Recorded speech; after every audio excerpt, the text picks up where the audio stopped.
Stop paying your SEO company to write articles for you. And instead, you should be getting on camera and turning the transcripts from those videos into articles. Sounds easy enough, right? It's really not. In this video, I'm going to walk you through how we handle this for our clients, including at the end where I'm going to walk you through the software that we use to do this with clients that are remote, including tips about camera and the equipment that you're probably going to need.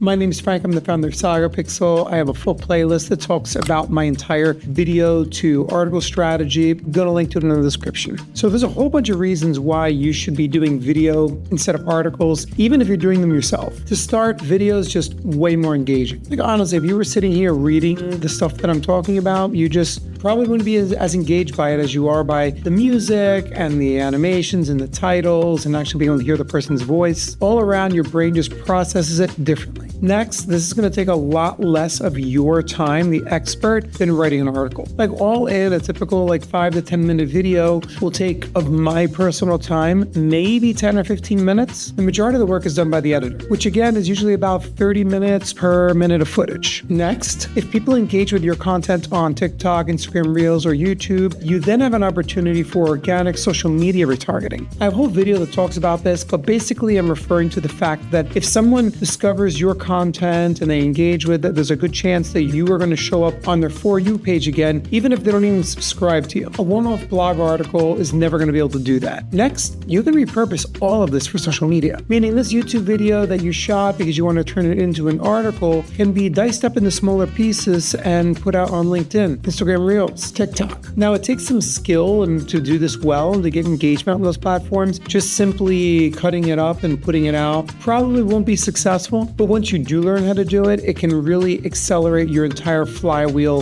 of content reduction. And above all, the biggest advantage of doing this is that you have an actual expert that is producing the content and providing their expertise. Instead of a GPT that's just trying to piece together whatever information it has from the web, or a writer that's trying to just fake funk by reading stuff on other websites. In other words, we work with a lot of doctors. There is no non-medical professional that's going to be able to talk about a specific specialty at the level that a trained doctor is going to. We're much better off putting that doctor on camera for 5 or 10 minutes, having them basically dictate all the content following an outline, then optimizing it for search, adding H tags, adding internal linking, maybe tweaking the language of the transcript a little bit so it has a better chance of ranking in search, but overall not having someone or a machine faking expertise. All right, so let's talk about the equipment you need. Basically, you have two options. Option A, the Sony ZV-E10. That's what I'm shooting this on right now. This is specifically a vlogging camera. I'm not going to get into it too much. You can look into it afterwards on YouTube. There's a million videos about it, but it's a really great tool if you want to really level up the quality of the footage that you're shooting. You'll also need a capture card. We use the Elgato, as well as an HDMI cord that will go from your camera into the Elgato, which plugs into your laptop. Now, the other thing that you're going to need is an iPhone, which, believe it or not, you can get surprisingly high quality footage out of. So how does it stack up?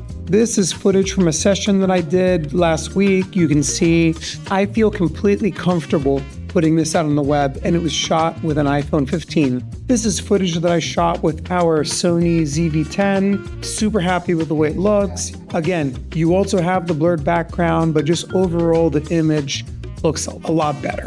Whether you pick one or you pick the other, we use the same software if we're shooting you remote, and that is Squadcast. Now, using Squadcast, I am able to go in and control the other person's microphone.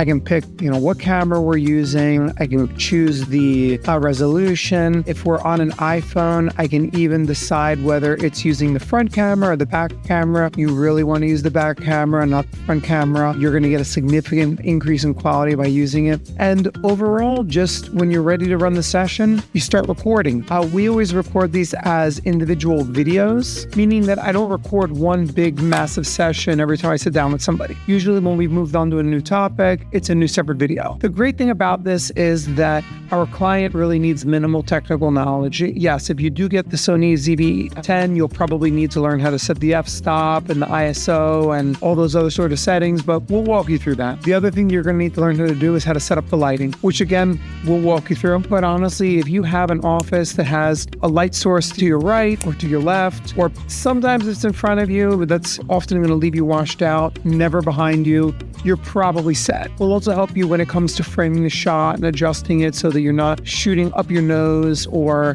doing like teenage girl selfie style from up top, where really your only concern should be sharing your expertise and being interesting.